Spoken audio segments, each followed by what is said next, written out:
रफीगंज जो औरंगाबाद जिले में ये विधानसभा है, रफीगंज विधानसभा ब्रिटिश काल से ही बेहद खास रही। इसे व्यापारिक केंद्र के रूप में डेवलप किया गया था और यहाँ के जो जमींदार थे रफीउद्दीन, उनके नाम पर इस विधानसभा का नाम पड़ा है। लेकिन यहाँ पर टक्कर किस तरह की है? आमने सामने की टक्कर है या फिर ट्रायंगुलर फाइट यहाँ पर होने जा रही है?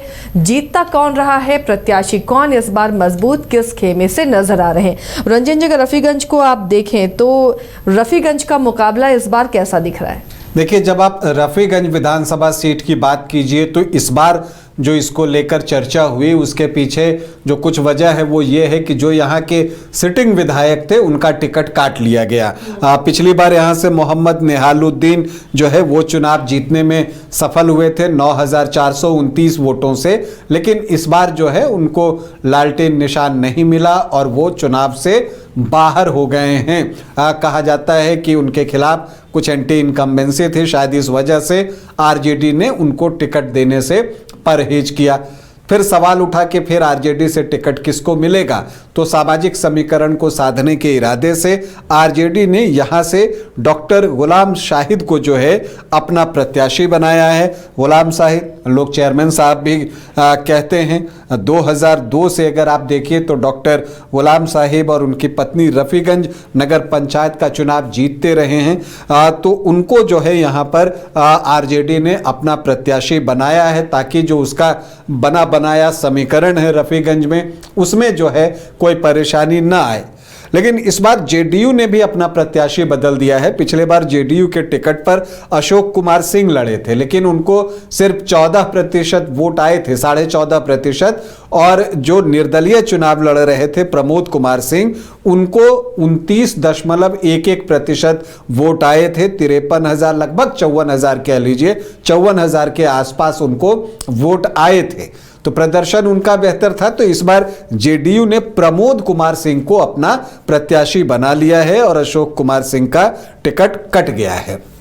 यहाँ से आप बीएसपी का भी नाम लेना होगा, क्योंकि यहाँ से सुमन कुमारी जो है बहुजन समाज पार्टी के टिकट पर जो है वो चुनाव लड़ रही हैं। और ये जो विधानसभा क्षेत्र है यहाँ अगर आप देखिएगा तो बीएसपी का एक अपना बेस वोट है जो कि 6 से 8% के बीच है। वो हर चुनाव में आपको जब परिणाम आएगा उसको देखिएगा तो उनको इसी के आसपास जो है कम से कम वोट मिल ही जाते हैं। जनसुराज ने यहाँ से विकास कुमार सिंह को चुनावी मैदान में उतारा है, तो वो अपने स्कूल बैग में कितना वोट डालते हैं, जितना वोट डालेंगे जेडीयू प्रत्याशी प्रमोद कुमार सिंह की परेशानी उतनी बढ़ती चली जाएगी। तो अब अगर हम देखें कि यहाँ पर क्या कुछ हुआ तो हम 2020 को पहले देखते हैं कि क्या कुछ हुआ था। तो 2020 में यहाँ से मोहम्मद निहालुद्दीन आरजेडी के प्रत्याशी थे, उनको जो है 34.2% वोट आए थे और उनके सामने जो नियरेस्ट राइवल थे वो निर्दलीय प्रमोद कुमार सिंह थे जो इस बार जेडीयू के प्रत्याशी बने हैं। उनको 29.11% वोट मिला था और इसी वजह से 9,429 वोटों की उनकी जीत हुई थी।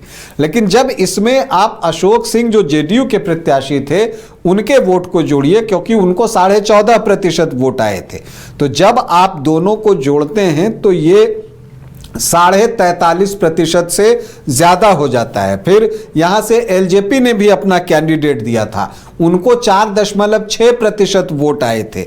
अगर उनको जोड़ दीजिए तो ये लगभग 48% के आसपास वोट पहुंच जाता है। तो ये उन सीटों में है जहां जेडीयू को संभावनाएं दिख रही हैं और उसको लगता है कि यहां बाजी पलटी जा सकती है। लेकिन जब आप आरजेडी के प्रोस्पेक्टिव से देखिएगा तो जब अभी लोकसभा का चुनाव हुआ था तो यहां आरजेडी के जो प्रत्याशी थे अभय कुमार सिन्हा, उनको यहां पर 50.5% से ज्यादा वोट मिले थे, 50.66% वोट। उन्होंने सुशील कुमार सिंह को यहां पर पीछे छोड़ा था 19,786 वोटों से। लोकसभा चुनाव के दौरान औरंगाबाद के चुनाव की बहुत चर्चा हुई थी और वो चर्चा अब तक चलती है। जो एक्सपेरिमेंट वहां पर आरजेडी ने किया था कि अपने एमओआई समीकरण के साथ कुशवाहा कैंडिडेट देकर, तो इस वजह से वो कामयाबी मिली थी। तो क्या इस बार भी वैसा ही परिणाम आएगा? क्या फिर से आरजेडी को जो है 50% से ज्यादा वोट आएगा? उम्मीद उसकी वही है, कोशिश भी उसकी वही होगी, लेकिन यहां पर जेडीयू अपने समीकरण के अनुसार जो है वो चलना चाह रहा है। और ये भी देखना होगा कि यहां बीएसपी तो एक अपना जो बेस वोट है वो लेकर आएगा ही, विकास कुमार सिंह जनसुराज प्रत्याशी के हिस्से भी वोट आना तय है।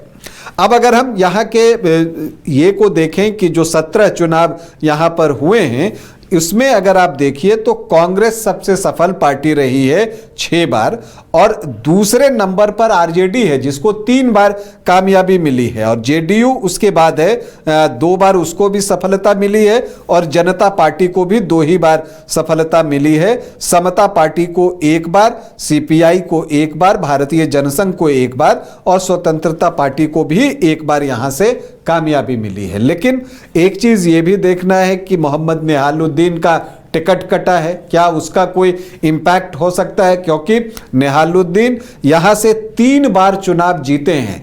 जो सर्वाधिक जीत की आप बात करती हैं तो मोहम्मद निहालुद्दीन और विजय कुमार सिंह, ये 2 कैंडिडेट हैं जो रफीगंज से 3-3 बार चुनाव जीतने में सफल रहे हैं। तो क्या डॉक्टर गुलाम शाहिद उस जगह को भर पाएंगे?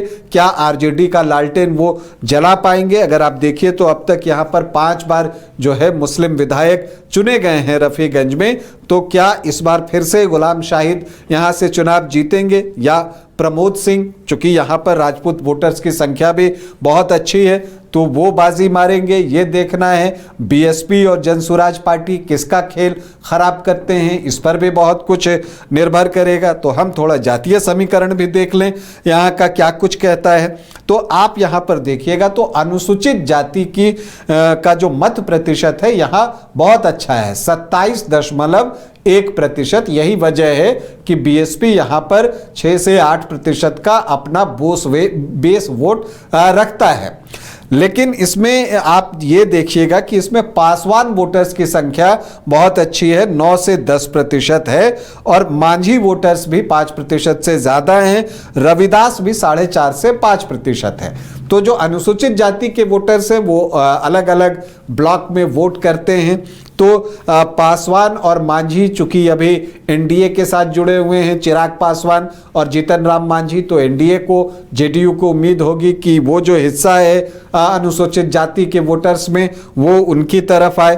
मुस्लिम यहाँ 14.3% हैं और यादव 16 से 16.5% हैं।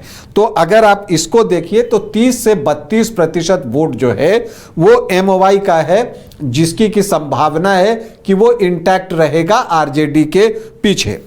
राजपूत यहां पर 13 से 14%, भूमियार 2 से 3%, ब्राह्मण 3 से 4%। तो सामान्य जाति के वोटर्स 29 से 30% होते हैं।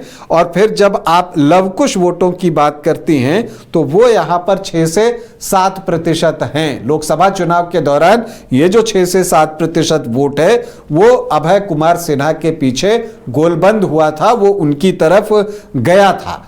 तो क्या इस बार ये वापस एनडीए की तरफ आ जाएगा? देखिए अभय कुशवाहा सांसद हैं यहां पर औरंगाबाद के, तो उनकी कोशिश होगी कि इस वोट को वो आरजेडी के साथ जोड़ कर रखें। लेकिन यहां पर अगर आप सुमन कुमारी जो बसपा की कैंडिडेट हैं वो भी जो हैं आपको लवकुश वोटों पर नजर लगा कर रखी हैं, उनको भी भरोसा है कि उनके जाति के लोग उनको वोट कर सकते हैं। तो सुमन कुमारी की भी नजर उस वोट पर है, और विकास कुमार सिंह जो है प्रमोद कुमार सिंह के वोट में डेंट लगाने के लिए तैयार हैं। तो जो आप देखते हैं कि वैसे 6-7% जोड़कर कि एनडीए को जो जातियां परंपरागत रूप से वोट करती हैं वो 29 से 30% के आसपास हैं, 17 से 18% सामान्य जाति, और जो इधर आप देखते हैं लवकुश और वैश्य तो 29 से 30%, जबकि एमवाई कितना है 30 से 32%। तो स्लाइट एज यहां पर आरजेडी को मिलता है। लेकिन फिर जो अदर ओबीसी ईबीसी हैं 12 से 13% और जो अनुसूचित जाति के वोटर्स हैं 27.1%, इनको आप जोड़िए तो एक 39-40% का अलग चंक बनता है।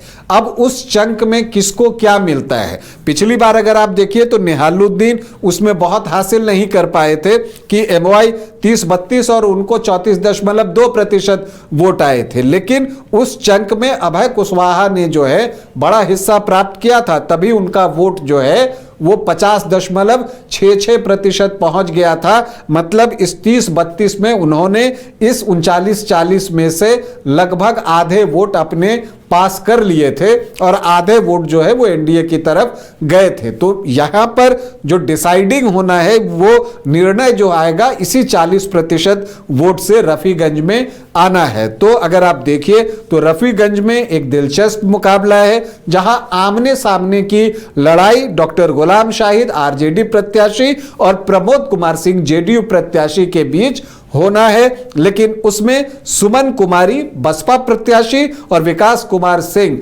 जनसुराज के प्रत्याशी की भूमिका महत्वपूर्ण होगी कि वो कितने वोट लेकर आते हैं, क्योंकि उनका जैसा प्रदर्शन होगा उससे परिणाम भी प्रभावित होगा। और दोनों जो पार्टियां हैं आरजेडी और जेडीयू, उनके सामने जो उनका अपना समीकरण है उसको इंटैक्ट रखने का भी चैलेंज है।